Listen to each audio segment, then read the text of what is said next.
Assalamualaikum warahmatullahi wabarakatuh. Perkenalkan, nama saya Salsabila Mutmainah, NIM 11920700064.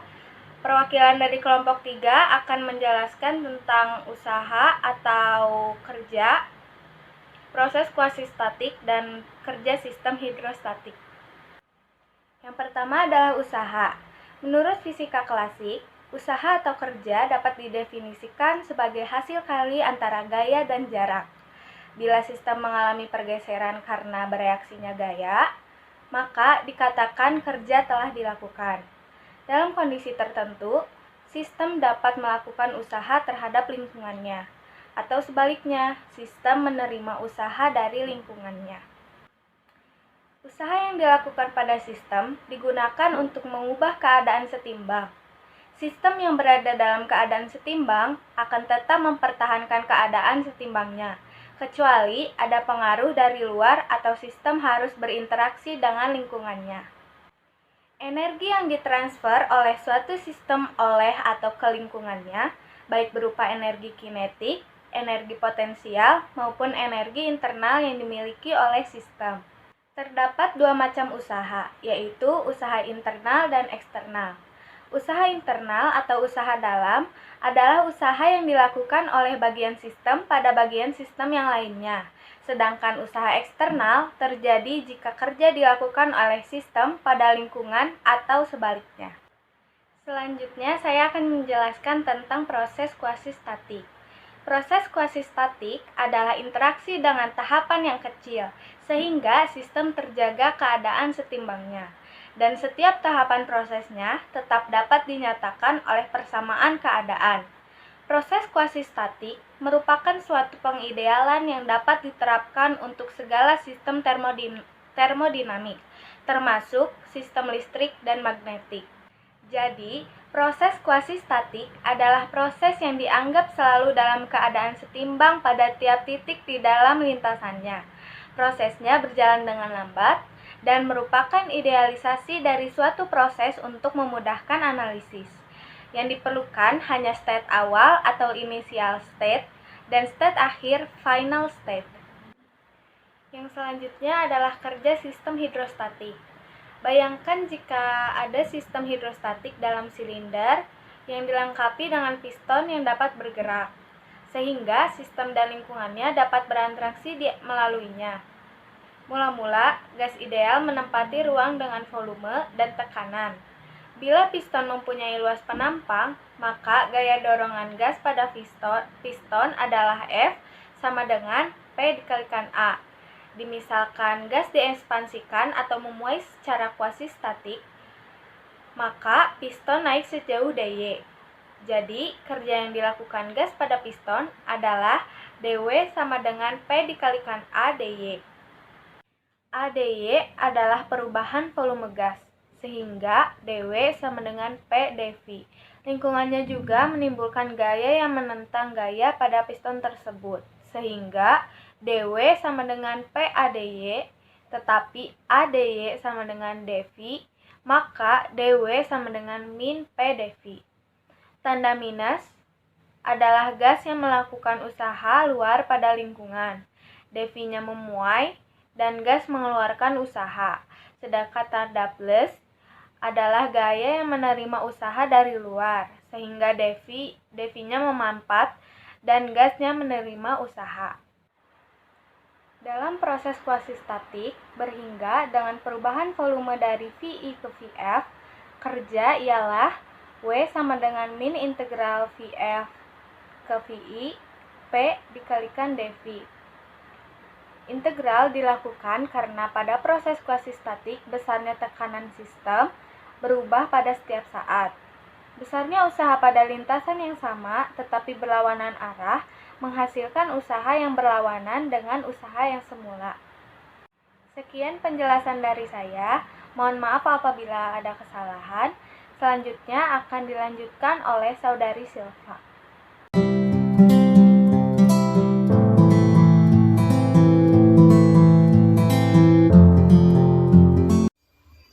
Perkenalkan, nama saya Silva Sofiatul Huda. Di sini saya akan melanjutkan penjelasan dari Saudari Salsabila yang selanjutnya, yaitu diagram Pepi atau suatu diagram yang menyatakan hubungan antara perubahan volume dan perubahan tekanan. Ketika volume sistem hidrostatik berubah karena gerakan piston dalam sebuah silinder, kedudukan piston pada setiap saat berbanding lurus dengan volume.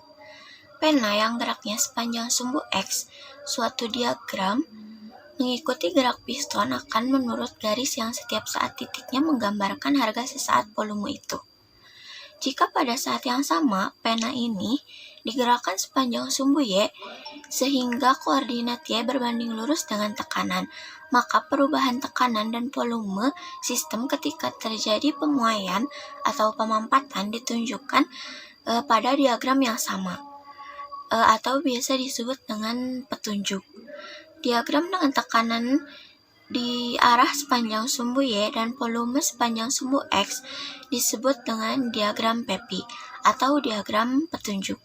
Dalam gambar yang telah tersedia, perubahan tekanan volume gas selama pemuaian ditunjukkan pada kurva 1. Integral PdV untuk proses ini jelas sama dengan luas bidang berwarna kelabu di bawah kurva 1. Demikian juga untuk pemampatan. Kerja atau usaha yang diserap oleh gas digambarkan oleh luas bidang berwarna kelabu di bawah kurva 2. Dalam gambar tersebut, sesuai dengan kesepakatan tanda untuk kerja atau usaha, luas bidang di bawah 1 dipandang sebagai negatif dan di bawah 2 sebagai positif. Dalam gambar tersebut, kurva 1 dan 2 digambar bersama sehingga membentuk sederetan proses yang membawa gas itu ke keadaan awal. Sederetan proses seperti itu digambarkan oleh gambar tertutup yang disebut daur. Luas di dalam gambar tertutup itu jelas merupakan selisih antara luas bidang di bawah kurva 1 dan 2, sehingga menggambarkan kerja atau usaha neto yang dilakukan dalam daur.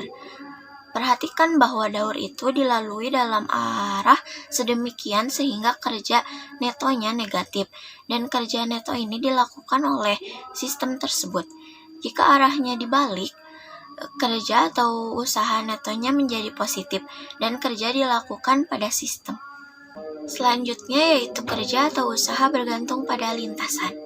Pada diagram PV di atas, keadaan setimbang awal dan keadaan setimbang akhir sistem hidrostatik digambarkan oleh dua titik, yaitu titik I dan F. Sistem dapat dibawa dari I ke F dengan banyak cara.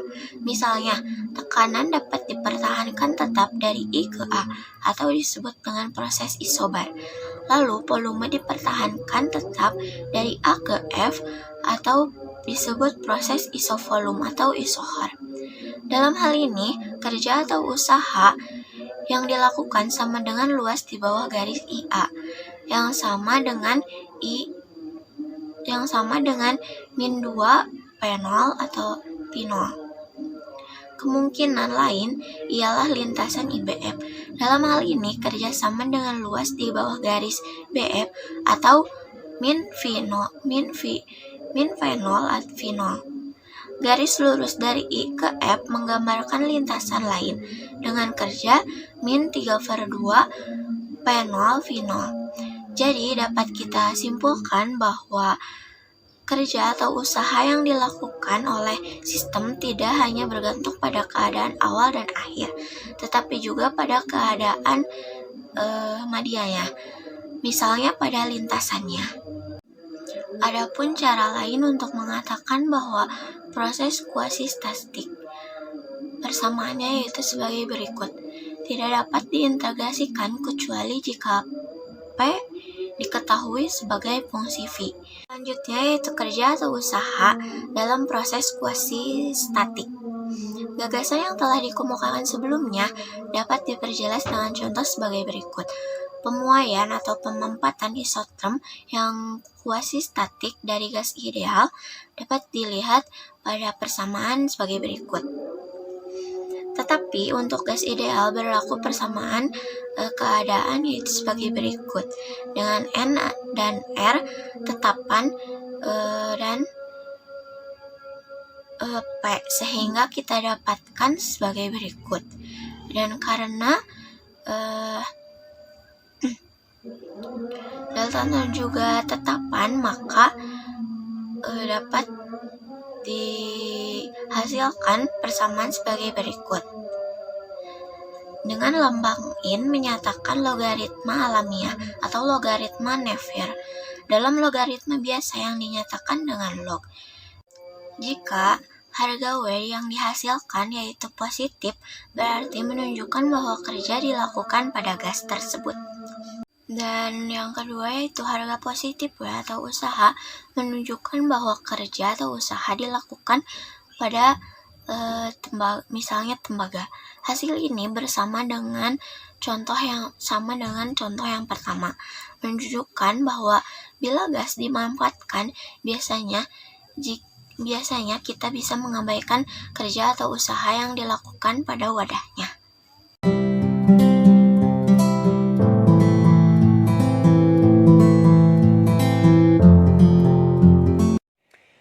Bismillahirrahmanirrahim. Assalamualaikum warahmatullahi wabarakatuh. Perkenalkan, saya Ancep Rizika Purnama, NIM 11920700019. Di sini saya akan melanjutkan penjelasan yang sudah dijelaskan oleh rekan-rekan saya di kelompok 3 sebelumnya. Pertama, kita akan mengulas kembali terkait dengan definisi daripada kerja. Kerja itu jika sebuah sistem mengalami pergeseran akibat bereaksinya sebuah gaya, maka itu disebut kerja.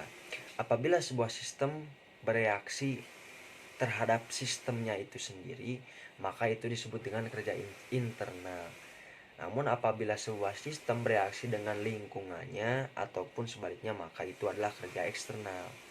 Dan yang terjadi pada termodinamika adalah kerja eksternal. Untuk selanjutnya saya akan menjelaskan tentang kerja untuk mengubah panjang seutas kawat. Nah, jika panjang seutas kawat yang ditarik gaya F berubah dari L menjadi L ditambah DL, kerja infinitesimal yang dilakukan adalah kawat ialah dW sama dengan F dL. Nah, kalau misalkan dituliskan jadi seperti ini, dW sama dengan F dL. Gimana kalau misalkan kita melihat kerja infinitesimal? Infinitesimal itu sendiri yaitu bilangan yang sangat kecil. Ataupun dalam matematika dituliskan bahwa infinitesimal itu adalah bilangan yang mendekati 0 daripada bilangan real namun bukan 0 gitu. Nah, nilai DL positif berarti pemuaian kawat.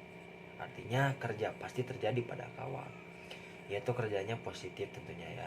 Terus untuk perubahan panjang tertentu dari LI ke LF sama dengan W sama dengan LF LI F DL. Nah, dengan F menyatakan besar gaya sesaat pada setiap saat selama proses itu berlangsung. Jika kawat mengalami gerak, maka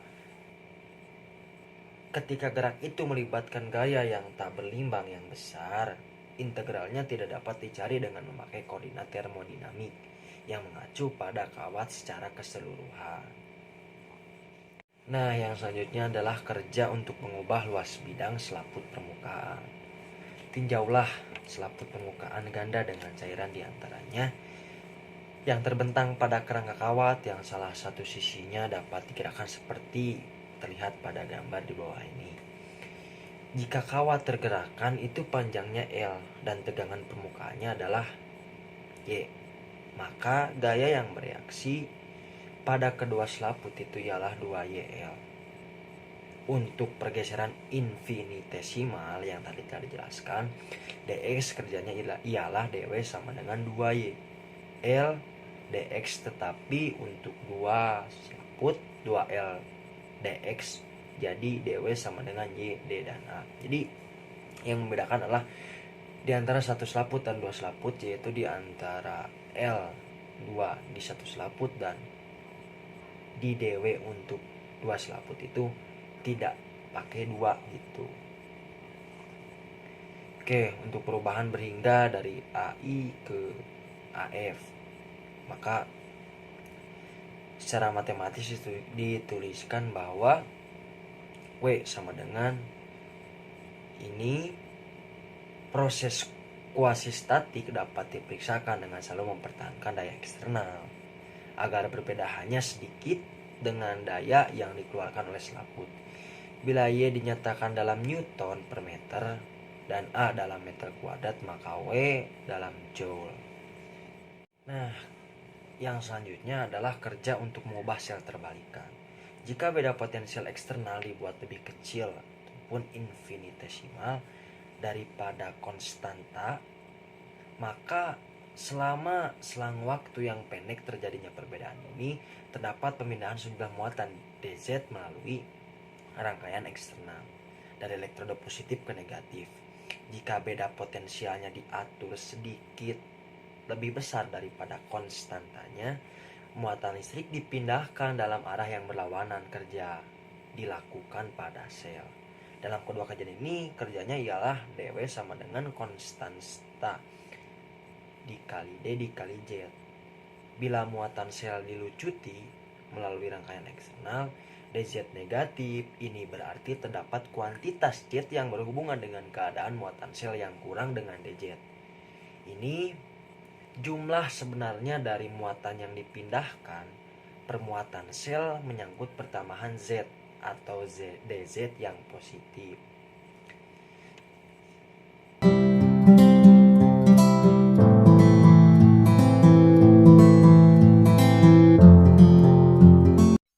Bismillahirrahmanirrahim. Perkenalkan, saya Sri Nur Qayyimah. Saya akan melanjutkan materi yang telah dibahas sebelumnya mengenai usaha dengan submateri usaha pada padatan dielektrik dan usaha pada sistem magnetik. Bismillahirrahmanirrahim. Yang pertama, saya akan menjelaskan mengenai usaha pada padatan dielektrik. Perhatikan gambar di samping. Terdapat lempengan bahan dielektrik yang terdapat di antara keping konduktor. Sebelum kita membahas lebih jauh mengenai usaha pada padatan dielektrik, kita harus tahu dulu apa arti dari istilah dielektrik itu sendiri. Apa sih arti dari dielektrik? Dielektrik adalah bahan yang tidak dapat menghantarkan muatan listrik dengan baik. Nah, jika beda potensial eksternal diberikan pada dua keping konduktor yang diletakkan di antara bahan dielektrik sejauh L, akan terjadi peristiwa dielektrik terpolarisasi. Lalu, apa sih itu peristiwa dielektrik terpolarisasi? Jika diartikan per kata, polarisasi adalah pembagian dua bagian yang berlawanan, sehingga dapat diartikan bahwa peristiwa dielektrik terpolarisasi merupakan peristiwa yang menyebabkan dua sisi selembar dielektrik yang berlawanan memiliki muatan yang berlawanan. Satu keping konduktor bermuatan positif dan keping konduktor lain akan bermuatan negatif. Efek dari beda potensial pada keping menimbulkan medan listrik yang seragam antar muka keping eksternal. Nah, dapat kita lihat pada gambar di samping. Pada keping yang bermuatan positif terdapat medan listrik, dan di keping yang lain, yaitu muatan keping negatif, terdapat medan listrik. Sehingga efek dari beda potensial tersebut menimbulkan medan listrik yang seragam antar muka keping, yaitu dengan formula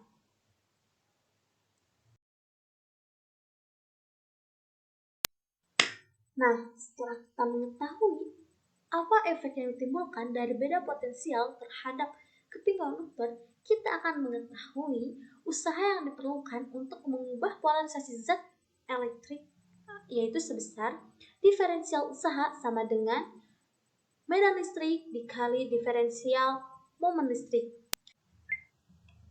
Jika V menyatakan momen listrik total dari bahan, maka kita mempunyai hubungan antara perpindahan listrik, yaitu D sama dengan epsilon 0 dikali E ditambah P per V.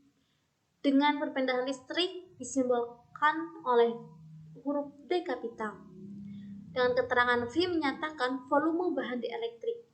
Sedangkan usaha yang diperlukan untuk mengubah polarisasi zat dielektrik jika polarisasi diubah dari VI menjadi VF adalah sebesar. Nah, sekarang saya akan membahas submateri selanjutnya, yaitu usaha pada sistem magnetik. Berdasarkan gambar di samping, dapat kita perhatikan bahwa terdapat bahan magnetik berbentuk cincin dengan luas penampang A dan keliling rata-rata L. Terdapat lilitan kawat pada bagian luar bahan sehingga membentuk lilitan toroidal dengan jumlah lilitan yang rapat. Arus dapat dipertahankan mengalir dalam lilitan oleh sebuah baterai dan bisa diubah dengan menggerakkan rheostatnya. Lalu, untuk menentukan arusnya bagaimana? Untuk menentukan arusnya, kita menggunakan formula seperti di samping, yaitu I sama dengan diferensial Z per diferensial tau. Efek arus dalam lilitan menimbulkan medan magnetik dengan imbas magnetik yang dilambangkan oleh beta. Usaha yang diperlukan untuk menaikkan medan magnet dalam volume dari ruang hampa dengan sejumlah diferensial intensitas magnetik, sehingga besarnya usaha yang dilakukan oleh dan pada bahan adalah sebagai berikut.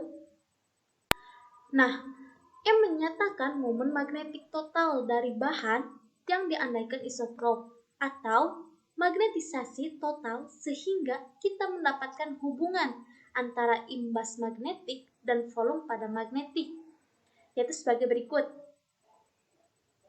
Beta sama dengan mu0 dikali H ditambah mu0 dikali M per V. Jadi, diferensial W sama dengan V dikali H dikali mu0 dikali diferensial H ditambah mu0 dikali H dikali diferensial M. Nah, jika tidak ada bahan dalam lilitan toroidal, maka M menjadi 0 dan beta sama dengan H. Sehingga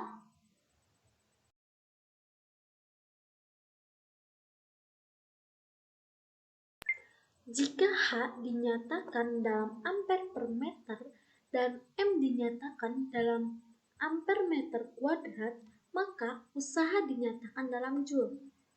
Jika magnetisasi bahan diubah dari M1 menjadi MF, maka besarnya usaha adalah sebagai berikut.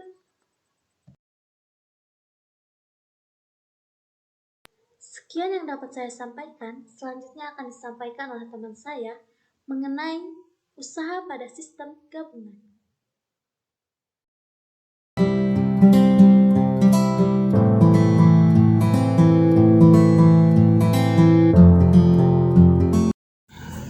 Bismillahirrahmanirrahim. Assalamualaikum warahmatullahi wabarakatuh. Nama saya Teddy Rusandi, saya dari kelompok 3 mata kuliah termodinamika. Pada kesempatan kali ini saya akan melanjutkan materi mengenai usaha pada sistem gabungan. Pada sistem gabungan terdiri atas dua sistem hidrostatik. Artinya sistem hidrostatik yang satu digabungkan dengan sistem hidrostatik yang lainnya. Dan kedua bagian sistem ini dipisahkan oleh dinding diatermik. Tujuannya adalah supaya kedua bagian ini memiliki temperatur yang sama. Sistem gabungan tersebut biasa juga disebut dengan sistem majemuk. Pada sistem majemuk terdapat dua persamaan, yaitu persamaan F, yaitu terdiri dari V Pi dan Theta. Kemudian persamaan G terdiri dari P aksen, dan Theta. Selain itu, karena penggabungan tersebut sehingga menghasilkan 5 koordinat, yaitu koordinat P, P aksen, dan Theta. Untuk besar usaha pada satu hidrostatik telah dijelaskan di atas bahwa delta W sama dengan negatif P dpi. Tanda negatif di depan dpi menyatakan bahwa dpi yang positif atau mengalami pemuaian dan menghasilkan usaha yang negatif pula. Begitu pula sebaliknya. Besar usaha total pada sistem gabungan ini adalah penjumlahan dari kedua besar usaha sistem hidrostatik, yaitu delta W total sama dengan delta W1 ditambah delta W2, yaitu menghasilkan negatif P dpi min P aksen dpi aksen. Terima kasih, mungkin itu yang dapat saya jelaskan, kurang lebihnya mohon maaf. Semoga bermanfaat. Terima kasih. Wassalamualaikum warahmatullahi wabarakatuh.